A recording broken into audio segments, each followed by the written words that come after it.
শফিকুল ইসলাম রহমানী, মুফতি শফিকুল ইসলাম রহমানী।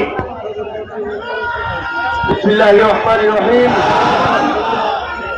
সংগ্রামী সাথী বন্ধুগণ, আপনারা আজকে ইসলামকে চিন্তা করার জন্য একত্রিত হয়েছেন। আজকে মসজিদের নগরী আশুলিয়া জামরা কর্তৃক প্রত্যেকটা মসজিদ থেকে ওই বাংলাদেশের এই ইসলামের বিরুদ্ধে আপনারা জমায়েত হয়েছেন।